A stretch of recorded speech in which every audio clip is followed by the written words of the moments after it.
video' আছে আগৰ মই সেইবোৰ দি দিছোঁ আপোনালোকে চাই ল'ব মানে ৰামঠাকুৰ মন্দিৰত হোলী উৎসৱ হয় এসপ্তাহ পিছত তো সেইটো দি দিছোঁ আৰু তেনেকুৱা দুটামান আছে আপোনালোকে চাই পেলাই বুজি ল'ব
আজি 4 তাৰিখৰ দিনাখন পাণ্ডু ষ্টেচন কলনীত শীতলা পূজা আছে আৰু সেই শীতলা পূজাখন আমাৰ শহুৰৰ ঘৰৰ একেবাৰে ওচৰত হয় আৰু প্ৰতি বছৰে যাওঁ মই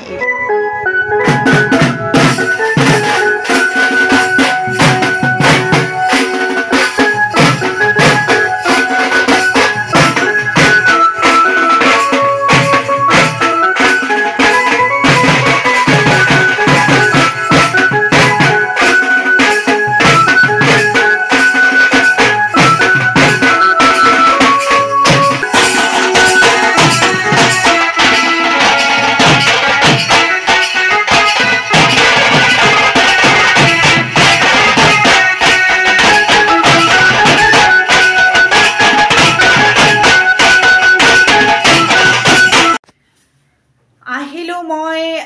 পাণ্ডুৰ পৰা শীতলা পূজাত গৈছিলোঁ যে আহিলোঁ মোৰ ওপৰত খং উঠি আছে মোবাইল চাব বিচাৰিছিলে মই দিয়া নাই আৰু তাতে গ'লোঁ মইতো খালোঁ খিচুৰি তৰকাৰী চাটনি তেনেকৈ দিলে সেইখিনি খালোঁ বাৰু কিন্তু ৰাজে গৈছিলে ৰাজৰ লগতে আহিছোঁ মই ৰাজৰ লগতে আহিছোঁ আৰু সৰু বাইদেউ মানে ৰাজে তাতে যে খোৱা নাই এইয়া দি পঠাইছে দুটা পেক কৰি বাটি তেনেকৈ দি পঠাইছে মাৰ কাৰণে আৰু ৰাজাৰ কাৰণে এতিয়া সিহঁতে খাব মৰমেতো তেনেকৈ নাখায়ে অকণমান এনেই মুখত দিব সি মই অনাৰ লগে লগে কৈছে যে মই নাখাওঁ বুলি তো যিয়ে নহওক আজি ভিডিঅ'টো মই ইয়াতে সামৰিলোঁ নেক্সট ভিডিঅ'ত লগ পোৱাৰ প্ৰতিশ্ৰুতিৰে আজিলৈকে বাই বাই